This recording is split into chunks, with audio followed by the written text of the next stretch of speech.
Assalamualaikum warahmatullahi wabarakatuh. Kembali lagi di channel Pak Bung, dimana pada video kali ini kita akan melakukan perjalanan dari kota Banda Aceh menuju kota Medan.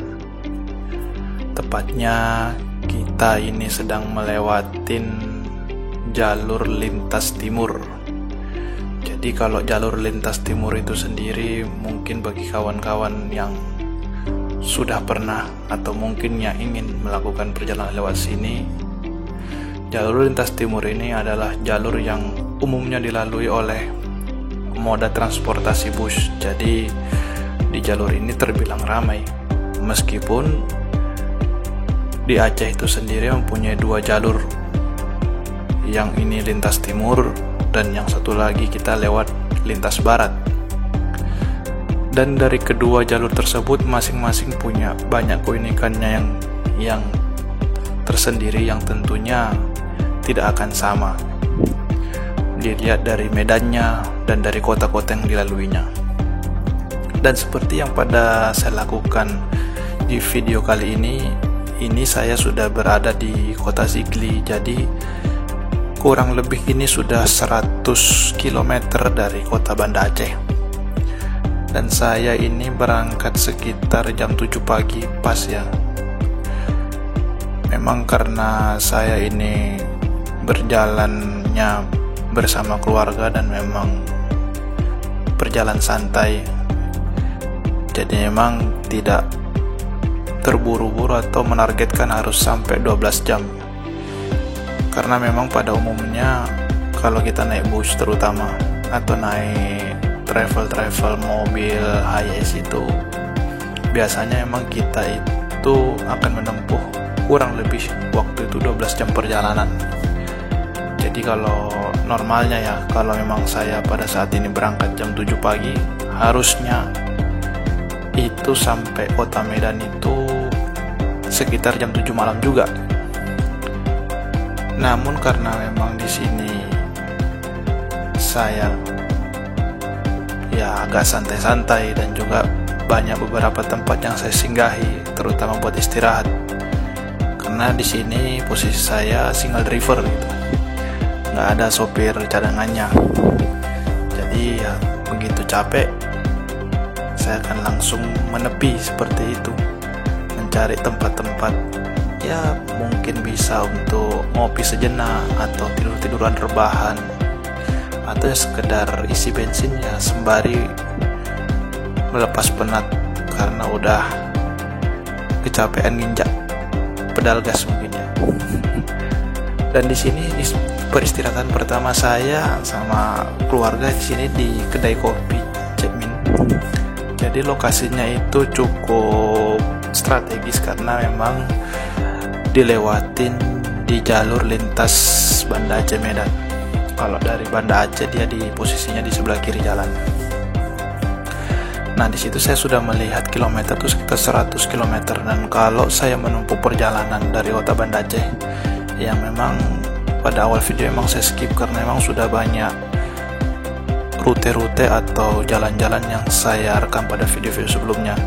Dan juga memang rencana saya akan saya bahas lebih spesifik atau mendetail karena memang saya tinggalnya posisinya lebih lama di Banda Aceh gitu. Makanya saya akan membuatkan video tersendiri kalau untuk posisi di Banda Aceh dan Aceh Besar. Ini dari Banda Aceh ke Sigli ini kurang lebih, kalau saya pakai kecepatan rata-rata 60 ya, itu bisa sampai 3 jam. Jadi kawan-kawan bisa kebayang untuk jarak tempuhnya sendiri, 100 km 3 jam dengan kondisi jalan yang relatif lengang. Ini saya juga berangkat tadi Sabtu pagi, jadi kondisi kendaraan-kendaraan yang lewat itu tidak begitu ramai ya. Mungkin karena kondisi liburan, beda mungkin kalau saat kondisi waktu-waktu kantor Senin sampai Jumat weekdays. Dan menurut saya juga kondisi jalan di lintas timur ini, karena saya sudah sering berapa kali melewati jalan di sini. Itu jalannya itu relatif mudah untuk dilalui, dalam arti ya jalannya tidak begitu banyak hambatan rintangan kayak pendakian ataupun belok-belokan. Mungkin kalau kawan-kawan yang dari Banda Aceh itu hanya sampai di Selawah pegunungan. Nah setelah lewat itu sudah jalannya kebanyakan sudah relatif dataran rendah dan jalan lurus. Nah melewatin dari Sigli kita sampai ke tadi Pidi Jaya. Itu juga kita akan menghabiskan waktu kurang lebih bisa sampai 2 jam. Kalau untuk kondisi jalan atau kondisi yang kita tempuh ini tidak begitu kencang-kencang. Dan memang kalau orang-orang yang atau bagi kawan-kawan yang mungkin ingin melakukan perjalanan ke kota Takengon,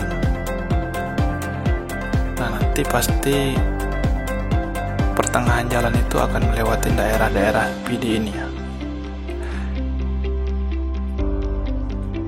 Jadi kalau udah sampai kota Pidi itu asumsinya itu sudah hampir ya memakan kurang lebih hampir setengah perjalanan. Nah, kalau untuk saya sendiri yang mau berangkat ke Medan ini ya masih tentunya posisi ini masih sangat jauh ya.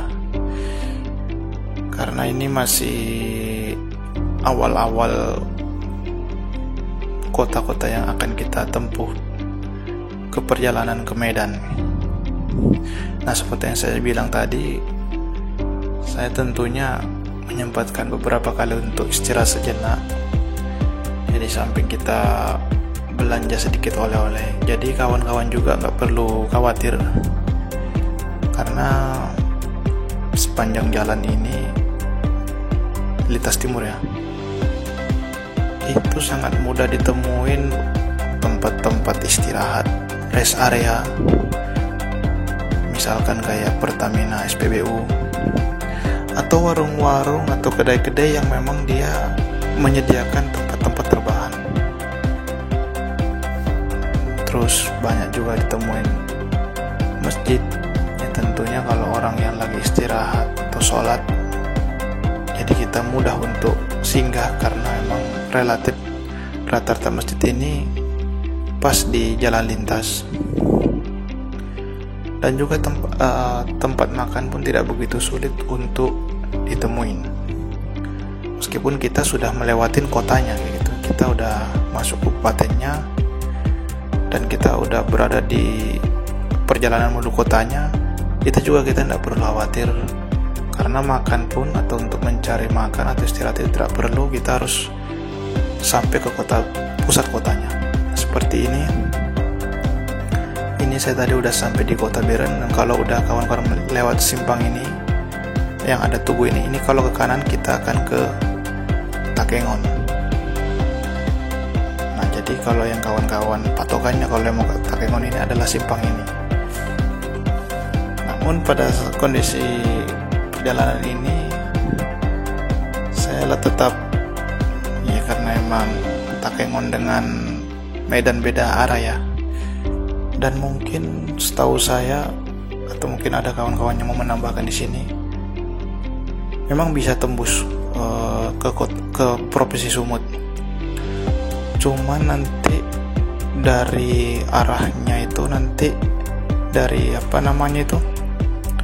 rutenya nanti akan masuk juga ke lintas barat. Nanti mohon dikoreksi saja kalau emang. Jadi emang kalau kita mau lewat Takengon terus ke Medan, yang paling tepat emang ya dari lintas timur ini. Nah di Biren itu baru kita masuk ke ke jalan ke arah Takengon. Nah setelah kita melewati kota Biren ini, kita masuk ke kota Loksmawe di Kabupaten Aceh Utara. Awalnya saya juga mengira ini kalau Lok Sumawe ini adalah pertengahan dari rute Aceh Medan, Banda Aceh Medan. Tapi ternyata kalau melihat itu, posisi Lok Sumawe itu sendiri itu relatif lebih dekat ke arah Banda Aceh. Jadi kalau lebih tepatnya disebut di tengah-tengahnya itu juga kurang pas sebenarnya. Tapi bagi orang-orang awam seperti saya yang dulu mungkin belum tahu, asumsinya itu kalau udah sampai ke Lok Sumawe nanti tinggal dikali 2 aja waktu perjalanannya. Misalkan kita sudah sampai Lok Sumawe itu makan waktu 6 jam, berarti 6 jam lagi tuh sampai Medan gitu.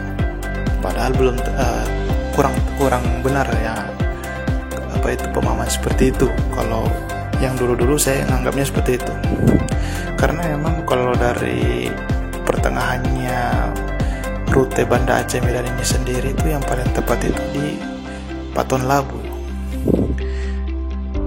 Karena rute dari Banda Aceh Medan itu kalau yang saya tempuh ini real kilometernya itu dari depan rumah sampai depan pagar rumah juga itu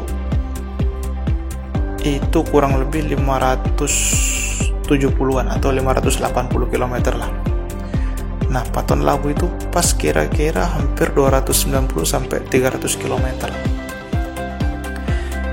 Jadi ngukurnya kalau mau ngukur kira-kira berapa jam lagi kira-kira sampai ke Medan, pasnya itu kalau kita udah sampai Paton Labu. Jadi enak, kita udah bisa ada bayangan. Kalau kita mau tarik cepat, misalkan dari sini berangkat pagi, kita tancap gas kencang, mungkin sampai Paton Labu bisa sampai 7 jam. Nah, berarti nanti Paton Labu ke Medan tinggal dikali 2 aja, berarti 7 jam lagi kurang lebih sampai Medan. Saya biasanya ngitungnya seperti itu biar gampang, jadi saya bisa ngepasin di mana nanti saya mau makan dan di mana nanti saya mau istirahat. Tapi biasanya kalau saya bawa kendaraan sendiri seperti ini itu jarang ya, 12 jam itu jarang. Malah biasanya itu kalau saya berangkat jam 7 mau dari Aceh atau dari Medan, dari Banda Aceh atau dari Medan itu biasanya nanti sampai tujuan itu bisa sampai kurang lebih jam 11 malam. Jadi kurang lebih itu hampir 1,5 hari ya. Tapi memang tidak tidak memburu waktu memang, karena emang sepanjang perjalanan ya kapan saya capek saya istirahat. Dan juga biarpun saya berangkat siang kayak gini tetap ada yang namanya tidur siang walaupun hanya setengah jam, karena rasa-rasanya emang kalau mengemudi sendiri itu mau kita ada yang nemanin atau perjalanan sendiri solo trip, kadang-kadang itu kalau sudah namanya ngantuk tidak bisa lagi terelakkan. Nah, maka dari itu beberapa kali emang pasti saya akan, selain saya makan siang, istirahat makan siang, pasti saya akan nanti sekitar menjelang sore saya akan ngantuk, pasti akan tertidur dulu dan saya akan cari tempat-tempat lokasi SPBU yang kira-kira parkirnya luas. Dan yang kawan-kawan juga mungkin ini berbagai pengalaman ini saya berangkatkan di akhir tahun 2023 ya. Saya nggak tahu kalau untuk kedepannya seperti apa, tapi ini perjalanan saya di bulan Desember ini saya baru dapat di SPBU ini ya. Itu emang dari Aceh, dari Banda Aceh itu saya kurang lebih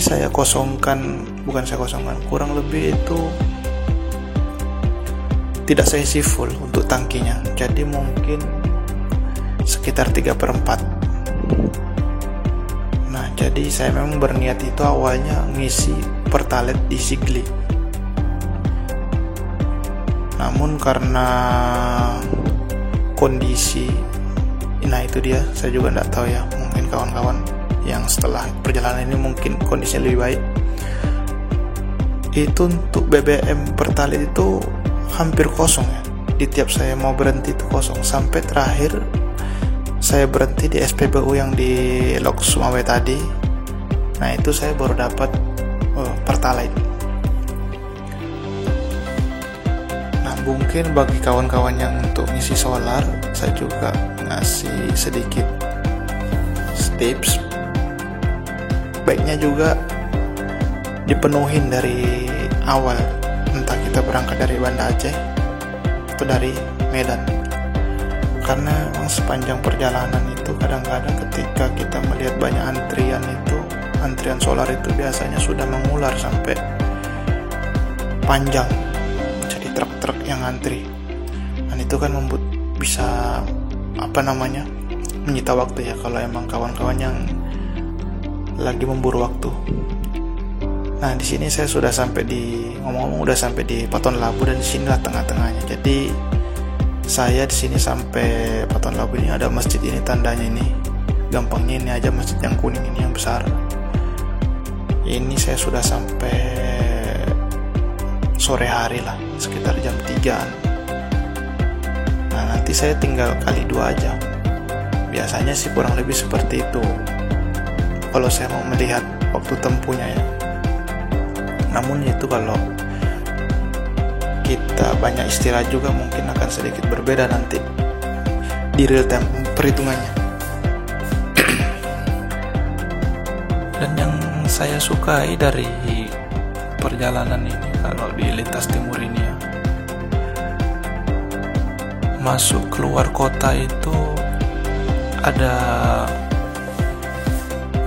situasi atau ada pengalaman yang unik ya, karena nanti kita masuk kota-kota kecil kayak gini, nanti begitu udah keluar dari kota ini sepi lagi, jalan kanan kiri sawah kayak gitu. Nanti begitu udah selesai itu masuk lagi kota. Nah yang menurut saya ini, saya suka perjalanan kalau di lintas Sumatera ini seperti ini. Kalau yang mungkin kawan-kawan yang pernah di Jawa atau lewat lintas Jawa kan, pasti tentunya nggak akan jauh beda kan kalau keluar kota besar dengan di kota besar itu, karena sepanjang jalan banyak pemukiman. Nah, namun kalau di Aceh ini kita masih bisa merasakan dua alam gitu, dua situasi, dua fenomena ya, atau dua apa ya. Jadi kadang suasananya bisa suasana yang tenang seperti ini, nanti suasana yang ramai lagi seperti di perkotaan. Dan yang menurut saya ini yang unik ya,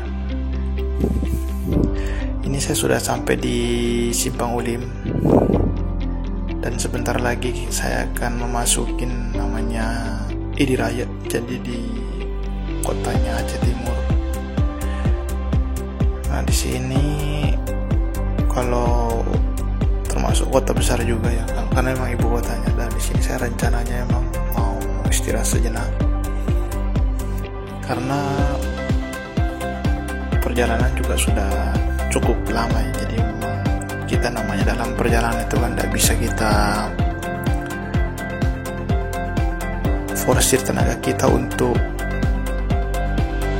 memburu waktu, kecuali kalau kita ada partner yang memang bergantian dalam mengemudi. Nah jadi saya sempatkan dulu mampir lagi, jadi 2 kali saya mampir di kedai kopi. Kalau sini lebih familiarnya kedai kopi. Dan yang ini kedai kopi yang di sini ini saya melihat ini emang sangat menarik ya. Aturan kalau sampainya malam saya di sini ini, karena saya baru pertama kali juga ya. Karena emang pas lagi capek ya udah saya langsung cari tempat berhenti. Ini kayaknya kalau di malam hari ini lebih menarik untuk kita singgahi di sini. Karena kalau saya lihat ini selain kedai kopi juga dia menyajikan beberapa makanan berat juga, nasi. Nah, namun demikian, karena memang saya tidak berencana makan di sini, jadi saya hanya memesan beberapa minuman seperti tadi yang di kedai Cekmin.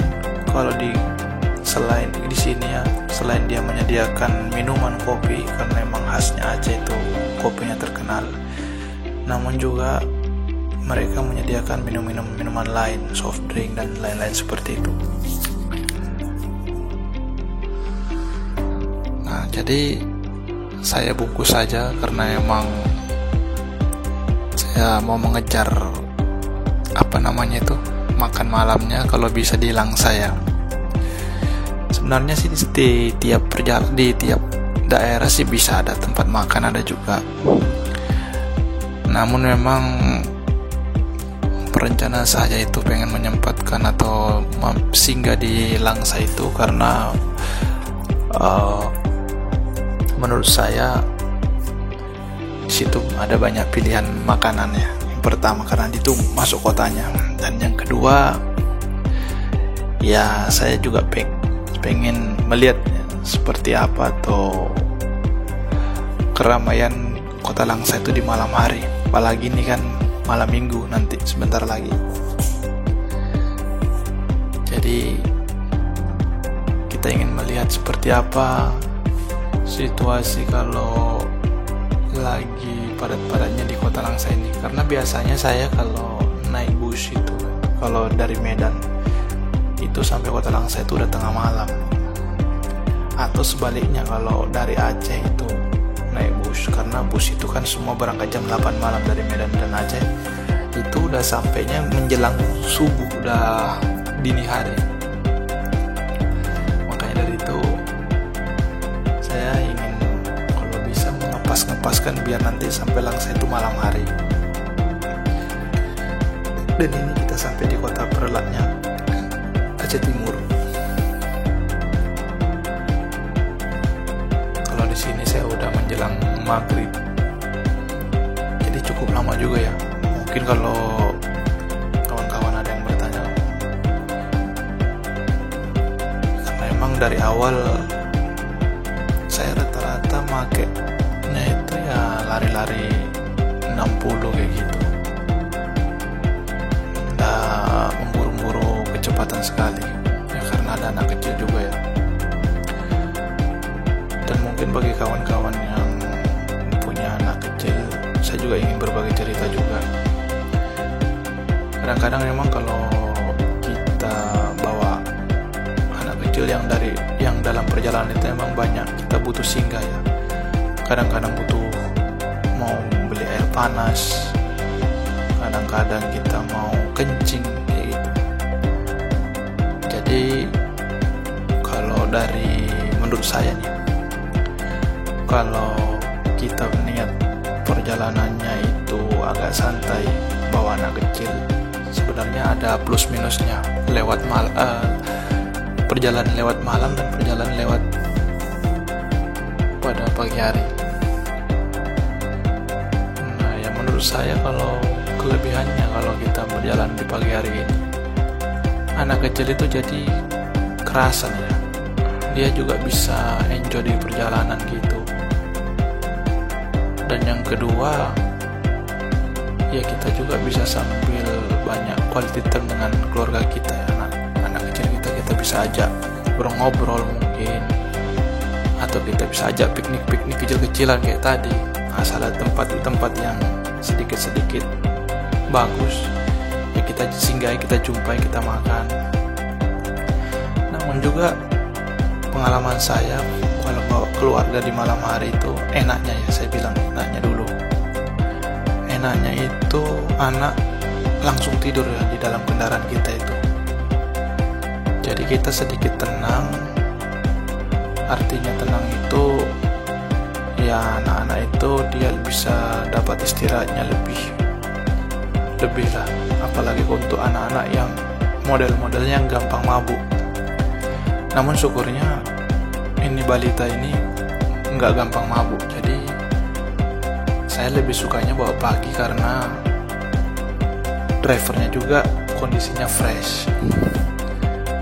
Nah, itu salah satu beberapa pertimbangan yang mungkin kawan-kawan ingin jadikan sebagai acuan apabila mau memilih ingin berangkat pagi atau berangkat malam.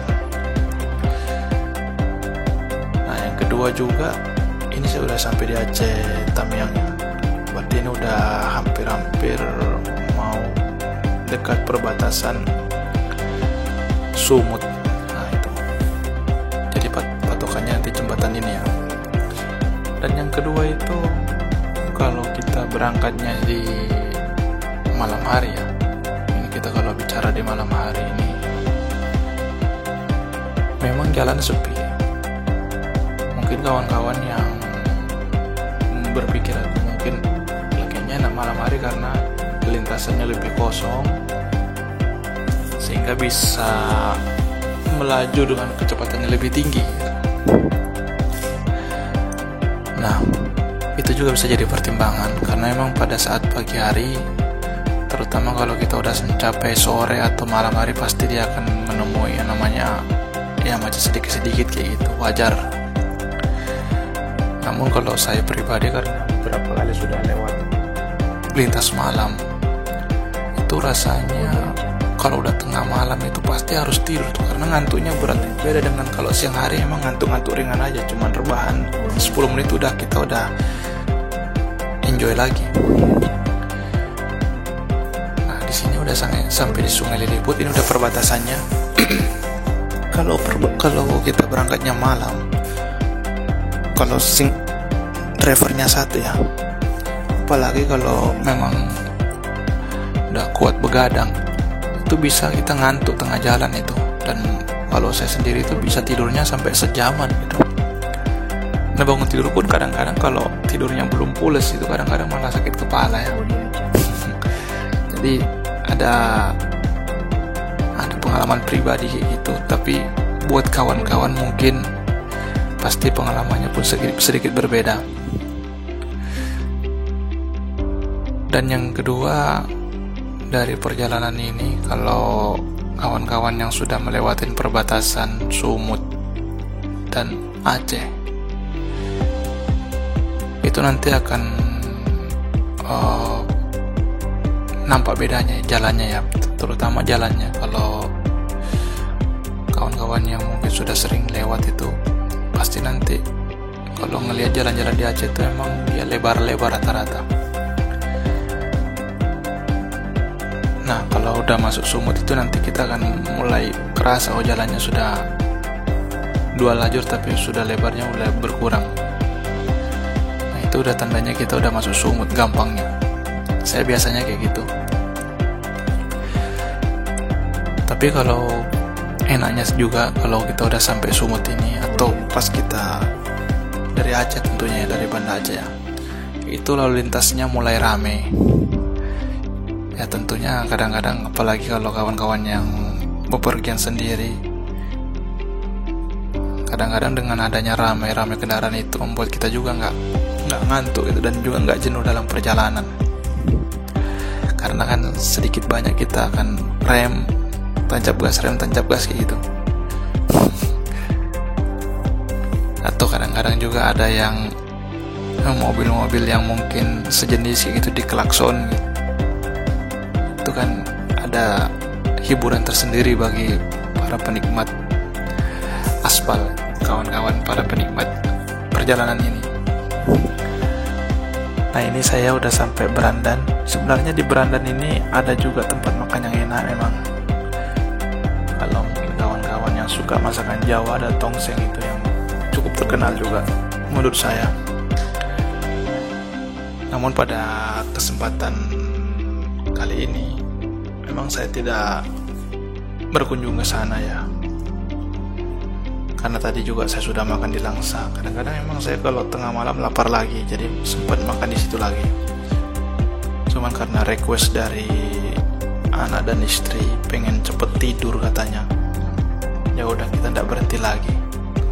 Karena juga sebelumnya itu sudah berapa kali berhenti di Sigli, kita berhenti setengah jam itu kurang lebih, minum kopi, terus makan siang sama sholat sejam, terus juga sore-sore berhenti juga setengah jam.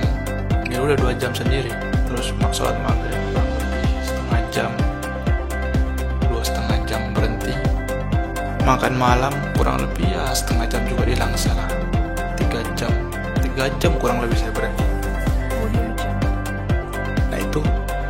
bisa diperhitungkan bagi kawan-kawan yang ingin melakukan trip di siang hari, karena emang lebih banyak istirahatnya. Beda kalau kita malam hari ya, begitu udah makan malam, penumpang udah pada tidur semua kan, kita lebih fokus, nggak berhenti lagi.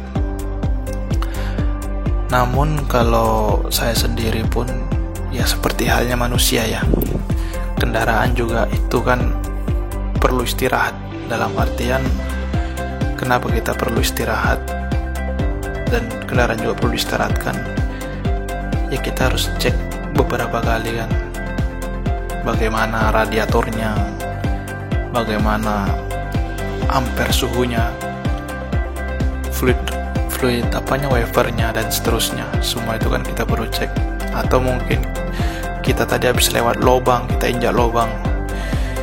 Nah, itulah pentingnya kita berhenti sejenak dan kita juga sambil ngecek mesin, ngecek kondisi mobil pada keseluruhannya kayak gitu. Nah, otomatis itu kan juga menambah poin safety kita dalam berkendara. Nah, setelah malam hari ini saya berhenti, terakhir hilang saya itu memang saya udah nggak ada lagi berhenti lama ya, karena emang habis sholat, makan, sini terakhir pengecekannya di masjid itu udah dicek semua, nggak ada yang kurang-kurang, lampu semua menyala.